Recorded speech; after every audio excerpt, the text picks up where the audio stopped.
నమస్తే, నేను మీ సతీష్. సౌమ్యుడు, మంచివాడు, మానవత్వం కలిగినటువంటి వ్యక్తి, కరుణామయుడు ఎవరు అంటే ఆంధ్రప్రదేశ్లో వైఎస్ఆర్ కాంగ్రెస్ పార్టీ నాయకులను అడిగితే ఒకే ఒక్క పేరు చెప్తారు. ఈ రాష్ట్రంలోనే కాదు, ప్రపంచంలో ఎవరు లేరు అంతటి సద్గుణాలు కలిగినటువంటి వ్యక్తి అని చెప్పి. ఎవరు అంటే జగన్మోహన్ రెడ్డి, ఆంధ్రప్రదేశ్ ముఖ్యమంత్రి జగన్మోహన్ రెడ్డి గారు. మరి అంతటి కరుణామయుడు, అంతటి సౌమ్యుడు, అంతటి మంచివాడు, అంతటి మానవత్వం కలిగినటువంటి వ్యక్తి. ఎంతటి సౌమ్యుడో మనకు తెలుసు కదా, చెల్లెల్ని గొంతు పట్టుకుని గోడకు కొడతాడు అంతే, అది తన సౌమ్యత్వం. అలాగే ఎంతటి మానవత్వం కలిగినటువంటి వ్యక్తి, ఎంతటి కరుణామయుడు అంటే హూ కిల్డ్ బాబాయ్, గొడ్డలి వేట్లు ఇట్లా పడ్డది, ఇట్లా పడ్డది, ఇట్లా పడ్డది, ఇవన్నీ కూడా ఆయనలో ఉండేటువంటి మానవత్వం, కరుణామయ రసానికి ప్రతీకలు. అలాంటి జగన్మోహన్ రెడ్డి గారు నిత్యం తెలుగుదేశం పార్టీ అధినేత చంద్రబాబు నాయుడు గారిని గురించి ఈ మధ్యకాలం కూడా ప్రచారాల్లో పెద్ద ఎత్తున అదే పదాన్ని వాడుతూ ఉన్నారు. ఆయన్ని చేసేటువంటి విమర్శ కానీ, ఆయన పైన ఉపయోగించేటువంటి పదం కానీ ఏమిటి? చంద్రబాబు నాయుడు గారు హ్యాబిచువల్ అఫెండర్, అంటే ఏదైతే నేరాలు చేయడమే ప్రవృత్తిగా, అంటే అలవాటుగా నేరాలు చేసేటువంటి వ్యక్తి, అంటే అదొక అలవాటు, హ్యాబిచువల్ అఫెండర్ అని చెప్పేసి ఒక పదాన్ని వాడుతూ ఉంటారు. మరి నిజంగా ఈ రోజున ఆయనకి సంబంధించి ఆయన వాడినటువంటి ఆ పదం ఎవరికి వర్తిస్తుంది? ఇది ప్రజలు న్యాయ నిర్ణేతలుగా మీరే చెప్పండి. ఎందుకు అంటున్నాను అంటే, ఈ రోజున ఇంతటి సౌమ్యుడు, ఇంతటి మంచివాడు, ఇంతటి మానవత్వం కలిగినటువంటి వ్యక్తి, ఇంతటి కరుణామయుడు మన ముఖ్యమంత్రి శ్రీమాన్ జగన్మోహన్ రెడ్డి గారికి సంబంధించినటువంటి ఎన్నికల అఫిడవిట్ అయితే గనక బయటకు వచ్చింది. ఇదిగోండి, Indian non judicial government of Andhra Pradesh, ఈ స్టాంప్ ఎవరిదయ్యా అంటే వైఎస్ జగన్మోహన్ రెడ్డి. ఇది ఇక్కడికి వచ్చింది కదా, affidavit to be filed by the candidate along with nomination paper before the returning officer for election to member of legislative assembly from 129 Pulivendula, YSR Kadapa district, Andhra Pradesh. ఇది జగన్మోహన్ రెడ్డి గారికి సంబంధించినటువంటి affidavit. ఇందులో ఇది మొదటి పేజీ. మరి మొదటి పేజీ అయిన తర్వాత రెండో పేజీకి వచ్చేటప్పటికి మరి ఆయనకు సంబంధించినటువంటి ఇన్కమ్ ట్యాక్స్ రిటర్న్స్ ఇవన్నీ కూడా. మరి ఇన్కమ్ ట్యాక్స్ రిటర్న్స్ గురించి కాదు కానీ నెక్స్ట్ అంశానికి వెళ్దాం. ఎందుకంటే అందరికీ తెలిసిందే కదా, జగన్మోహన్ రెడ్డి అంటే ఎవరు? భారతదేశంలోనే అత్యంత ధనిక పేద ముఖ్యమంత్రి జగన్మోహన్ రెడ్డి.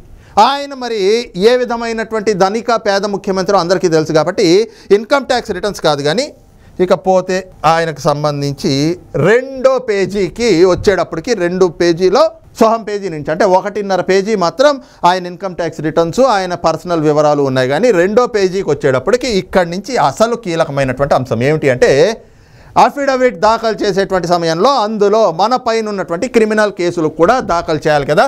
మరి పెండింగ్ క్రిమినల్ కేసెస్ అనేటువంటి అంశం వచ్చేటప్పటికి మన జగన్మోహన్ రెడ్డి గారి పైన ఎన్ని కేసులు ఉన్నాయి తెలుసా? కేస్ 1, కేస్ 2,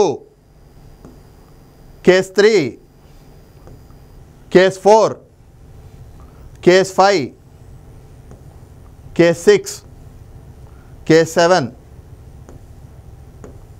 8, 9 ఇలా చెప్పుకుంటూ పోతే జగన్మోహన్ రెడ్డి గారి కేసులు ఎన్నున్నాయ్యా అంటే తిప్పే కొద్ది పేజీలు వస్తూనే ఉన్నాయి కదా. 24, 25, అమ్మ మొత్తంగా 26 కేసులు జగన్మోహన్ రెడ్డి గారి పైన ఉన్నాయి. మరి ఏ రకమైనటువంటి కేసులు ఉన్నాయి అనేటువంటిది చూస్తే 26వ కేసులో చూస్తే మాత్రం section 12 red with 11 of prevention of corruption act and section 120B red with 420 of IPC. 420 అంటే అందరికీ తెలిసిందే కదా, పిక్ పాకెటింగ్, జేబులు కొట్టేసేవాడంటాం, జేబులు కత్తిరించేవాడంటాం, వాళ్ళ మీద పెడతారు. 420 గాడ్ అని చెప్పి పిలుస్తూ ఉంటాం కదా, జగన్మోహన్ రెడ్డి 420 గాడే. అదే 420 కేసు ఆయన పైన ఉంది. ఇది 26వ కేసులో. ఇది కాకుండా 25లో చూస్తే 120B red with 420, 420 and 471 of IPC. ఇందులో కూడా 420, 471 అంటే పిక్ పాకెటింగ్ కేసులు, 471 అంటే ఆర్థిక నేరాలు. ఆర్థిక నేరాలు అంటే ఆయనకు వెనతో పెట్టినటువంటి విద్య, అందులో ఆయన ఆరితేరు ఉన్నటువంటి వ్యక్తి. ఆయన పైన ఈ కేసులు ఉండడంలో తప్పేమీ లేదు. ఇక కేసు 24కి వచ్చేటప్పటికి case 120B, 420 and 471 IPC and section 9 and 12 of prevention of corruption act. ఇవి కూడా ఇంకా చూస్తే మళ్ళీ ఇంకోటి section 120B, 420, 409 IPC and section 9 and 12 of prevention of corruption act. ఎన్ని కేసులు, ఎన్ని సెక్షన్లు. మళ్ళీ ఇదంతా కేసు నెంబరు 21 చూస్తే section 120B, 420 IPC and section 9 of prevention of corruption act. అన్నిట్లో 120లు, 420లు, సెక్షన్ 9, 471, 468 ఏవి చూడండి అసలు. ఇది కేసు నెంబర్ 20. ఇందులో కూడా సెక్షన్ 120B రెడ్ విత్ 420, అలాగే 420 IPC and section 9 and 12 of prevention of corruption act. Prevention of corruption act ప్రతి దాంట్లో కూడా. మళ్ళీ ఇది case number 19, 120B, 420 IPC and 107 of IPC red with 13 of 2, red with 13 of 1 of D prevention of corruption act. ఎన్ని సెక్షన్లు, ఒక్కొక్క కేసులో 7 సెక్షన్లు, 8 సెక్షన్లు, 9 సెక్షన్లు. ఇదైతే కేసు 18. ఇందులో చూడండి 120B red with 420 IPC and section 9 of prevention of corruption act. Prevention of corruption act అంటే అందరికీ తెలుసు కదా, ఏదైతే మనపై ఉన్నటువంటి అవినీతి అంటే కరప్షన్ చేయడం అంటే లంచగొండితనం అంటాం, ఆ రకంగా కరప్షన్ చేస్తూ వాటిలో అడ్డంగా దొరికిపోయినందుకు కేసులు పెట్టారు. అలాగే కేసు నెంబర్ 16 చూడండి 120B red with 420, 468, 471 IPC and section 9 of prevention of corruption act. అలాగే కేసు 15లో కూడా చూడండి 120B, 420, 409 of IPC and U of section 11, 13 of 2 red with 13 of 1 C and D of prevention of corruption act. ఇన్ని కేసులు, ఇన్ని సెక్షన్లు. ఇంకా చూసుకుంటే ఇదొకటి case number 12 section 3, 4 and 8 of 5 of prevention of money laundering act. ఇప్పటి వరకు ప్రివెన్షన్ ఆఫ్ కరప్షన్ యాక్ట్ చూసాం, ఇక్కడ మనీ లాండరింగ్ యాక్ట్. ఇది కేసు 12లో. అలాగే చూస్తే కేసు 11లో section 4 read with section 3 of prevention of money laundering act. అందులో సెక్షన్ 4 చూస్తే punishment for money laundering, section 3 చూస్తే the act of money laundering act. ఇవి కాకుండా ఇదిగోండి ఇదైతే మరీ దారుణం. Section 188, 504, 506 of Indian penal code and section 125 of representation of people act 1951. అలాగే ఆ సెక్షన్ 125 ఏదైతే రిప్రజెంటేషన్ ఆఫ్ పీపుల్ యాక్ట్ని చూస్తే promoting enmity between classes in connection with election అంటే ఎన్నికల సమయంలో కులాల మధ్యన, మతాల మధ్యన విద్వేషాలు రెచ్చగొట్టి తద్వారా రాజకీయ లబ్ధి పొందాలి అని చేసేటువంటి కుట్రలు, కుతంత్రాలు. మళ్ళీ ఇక్కడ చూడండి కేసు నెంబర్ 8లో చూస్తే section 4 read with section 3 of prevention of money laundering act. Money laundering act అంటే ఏమిటి అని అనుకోవచ్చేమో, కానీ చెప్తున్నాను చూడండి. ఈ పెట్టిన సెక్షన్లన్నీ కూడా 120B, 420, 409, 408, 13, 3E, 4 అసలు ఇవన్నీ చూస్తూ ఉంటే అసలు ఈ పెట్టిన మొత్తం 41 పేజీల అఫిడవిట్ని పూర్తిగా దాఖలు చేస్తే అందులో మొదటి పేజీన్నర తీసేస్తే 11 పేజీల్లో 9.5 పేజీలు, 10 పేజీల నిండా జగన్మోహన్ రెడ్డి కేసులే. ఆ కేసుల్లో పెట్టినటువంటి సెక్షన్లను గురించి చదవాలి అంటే ఐపీసీ పుస్తకం ఉంటుంది కదా, సెక్షన్లు ఉండేటువంటి ఇండియన్ పీనల్ కోడ్లకు సంబంధించినటువంటి పుస్తకం ఉంటుందా, ఇంత గ్రంథం ఉంటుంది. ఆ గ్రంథం మొత్తం చదవాలేమో. అది చదవాలంటే ఓ వారం పడుతుంది. జగన్మోహన్ రెడ్డి మీద ఉన్నటువంటి నేర చరిత్ర, ఆయనకున్న నేర చరిత్ర, ఆయన మీద ఉన్నటువంటి కేసులు, వాటికి సంబంధించినటువంటి ఇవి ఏవైతే సెక్షన్లు కానీ ఇవన్నీ చూస్తూ ఉంటే అసలు వారం రోజులు పట్టేటట్టుంది. మొత్తం అన్ని సెక్షన్లు, అన్ని పేజీలు, అన్ని కేసులు పూర్తిగా చదివి వాటి గురించి చెప్పాలి అంటే. అందులో కూడా ఎలాంటివి ఉన్నాయి? మనీ లాండరింగ్ అంటే ఏమిటి? మన దేశంలో, మన రాష్ట్రంలో తన తండ్రి అధికారంలో ఉన్నప్పుడు జరిగినవే మీకు ఉదాహరణగా చెప్తున్నా. ప్రజలు పన్ను మార్గాల్లో, పన్ను రూపంలో కట్టినటువంటి సొమ్ముని ఇక్కడ దోచేసి, దొబ్బేసి వీటిని విదేశాలకి హవాలా రూపంలో పంపించి అక్కడి నుంచి మళ్ళీ మన దేశానికి తెప్పించి వాటిని బంగారం కొంటున్నట్టుగా కొని దాన్ని వైట్ చేసి తీసుకెళ్ళి మన ఇంట్లో పెట్టుకోవడం, అది మనీ లాండరింగ్. అది జగన్మోహన్ రెడ్డి కొత్త. తండ్రి అధికారాన్ని అడ్డం పెట్టుకుని 1,00,000 కోట్లు సంపాదించాడు కదా. అదీగాక ఈ కేసులన్నీ పెట్టినవి ఎవరు? పోలీస్ స్టేషన్ ఈసీఐఆర్ చూస్తే 9HZO ఆఫ్ 2011 2011లో పెట్టింది police station directorate of enforcement Hyderabad. అంటే ఈడీ ఎవరైతే ఉందో, ఈడీ, సిబిఐ వీళ్ళు పెట్టినటువంటి కేసులు ఏ క్రమంలో పెట్టారు? ప్రివెన్షన్ ఆఫ్ మనీ లాండరింగ్, అలాగే ప్రివెన్షన్ ఆఫ్ కరప్షన్ యాక్ట్. ఏ విధంగా ఆ రోజున అక్రమాస్తులు ఎలా సంపాదించాడు జగన్మోహన్ రెడ్డి? క్విట్ ప్రోకోలు, సూట్ కేస్ కంపెనీలు, తప్పుడు కంపెనీలు, దొంగ కంపెనీలు ఇవన్నీ పెట్టి మనం చూసాం కదా.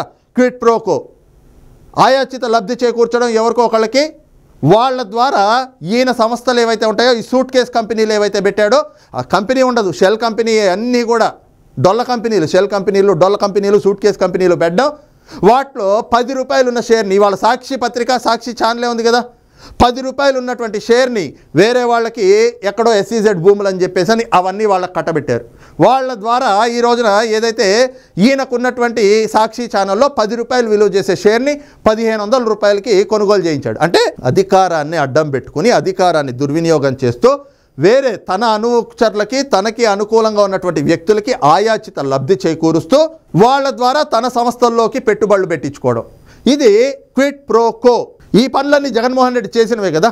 ఇక సూట్ కేస్ కంపెనీలు, షెల్ కంపెనీలు, అసలు డొల్ల కంపెనీలు, ఆ కంపెనీలు ఉన్నాయో లేదో కూడా తెలియదు, కానీ వాటిలో పెట్టుబడులు పెద్ద ఎత్తున వచ్చి పడిపోతాయి. అవన్నీ కూడా జగన్మోహన్ రెడ్డికి వచ్చేస్తాయి. ఇవన్నీ కూడా prevention of corruption, money laundering, ఈ కేసులు అన్నిటిపైనే కదా 16 నెలలు జైలు శిక్ష అనుభవించి వచ్చాడు, జైలు జీవితం గడిపొచ్చాడు. ఇలాంటి జగన్మోహన్ రెడ్డి ఇన్ని కేసులు ఇన్నివి పెట్టుకుని ఈ రోజున చంద్రబాబు నాయుడు గారిని హ్యాబిచువల్ అఫెండర్ అంటాడు. ఎవరు హ్యాబిచువల్ అఫెండర్? ఇన్ని కేసులు, ఇన్ని సెక్షన్లు, ఇంత ఒక అఫిడవిట్లో 10 పేజీల నిండా కేసులుండి ఒక నేర చరిత్ర, నేర ప్రవృత్తి కలిగినటువంటి వ్యక్తి ఇతను హ్యాబిచువల్ అఫెండరా? కేవలం జగన్మోహన్ రెడ్డి రాజకీయ కక్షతోటి పెట్టినటువంటి కేసులు, ఆ ఒక్క కేసు తప్పితే ఆ 6 కేసులు ఏవైతే జగన్మోహన్ రెడ్డి రాజకీయ కక్షతో పెట్టినటువంటి కేసులు, అందులో కూడా ఎలాంటి ఆధారాలు లేవు. ఇక్కడ జగన్మోహన్ రెడ్డి కేసుల్లో చూడండి, ఇక్కడ the court of principal special judge for CBI cases Hyderabad, CBI కేసులు కూడా ఉన్నాయి కదా, ED కేసులు ఉన్నాయి కదా. ఇవన్నీ కూడా CBI, ED ఆ రోజున నిర్ధారించింది. వాళ్ళు పూర్తి ఆధారాలతో ఛార్జ్ షీట్లు వేశారు.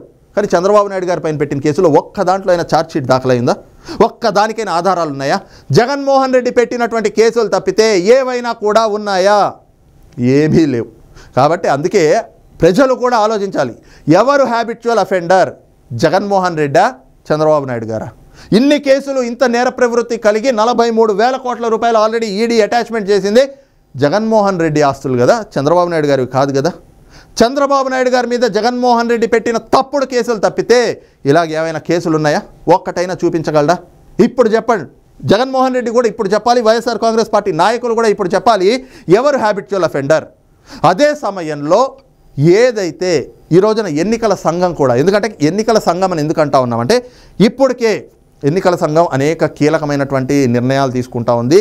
అందులో భాగంగా అభ్యర్థులు, ఎన్నికల్లో ఎవరైతే నిలబడతా ఉన్నారో ఆ అభ్యర్థులకు సంబంధించినటువంటి నేర చరిత్ర పైన కూడా ప్రత్యేక దృష్టి సారిస్తూ ఉంది. కాబట్టి ఇంత నేర చరిత్ర, ఇంత నేర వ్యవస్థ కలిగినటువంటి జగన్మోహన్ రెడ్డి, ఇన్ని కేసులు తనపై ఉన్నటువంటి జగన్మోహన్ రెడ్డి మరి ఎన్నికల్లో పోటీ చేయడానికి ఏ విధమైనటువంటి అర్హుడు అనేటువంటిది కూడా ఆలోచన చేయాల్సినటువంటి అవసరం ఉంది. అదే సమయంలో ఇప్పుడు కేంద్ర ఎన్నికల సంఘం ఆల్రెడీ దృష్టి సారించింది అని చెప్పుకుంటా ఉన్నాం కదా.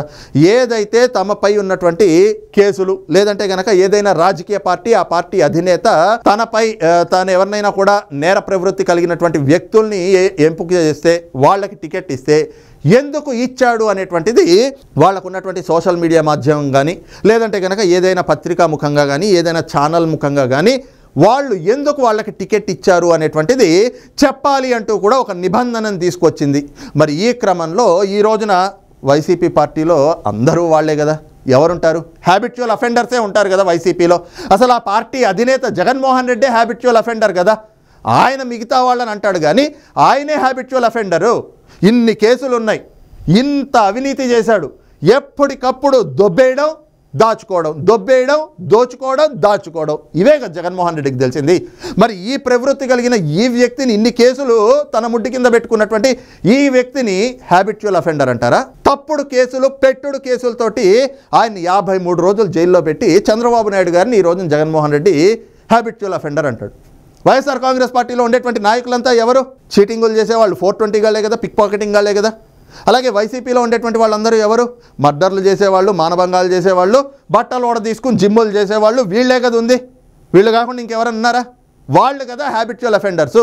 మరి వాళ్ళని కాకుండా ఈ రోజున చంద్రబాబు నాయుడు గారిని జగన్మోహన్ రెడ్డి హ్యాబిచువల్ అఫెండర్ అంటూ ఉంటే మరి ఆశ్చర్యం కలుగుతూ ఉంది. ఈ క్రమంలోనే మరి జగన్మోహన్ రెడ్డి కూడా ఏదైతే ఎన్నికల నిబంధనలు, ఎన్నికల సంఘం తీసుకున్నటువంటి నిర్ణయాలు, వాళ్ళ ఆదేశాల మేరకు మరి ఆ పార్టీ అంటే ఏ పార్టీ? ఆ పార్టీ అంటే ఆయన పార్టీ, అదే జగన్మోహన్ రెడ్డి పార్టీ, అదే వైఎస్ఆర్ కాంగ్రెస్ పార్టీ.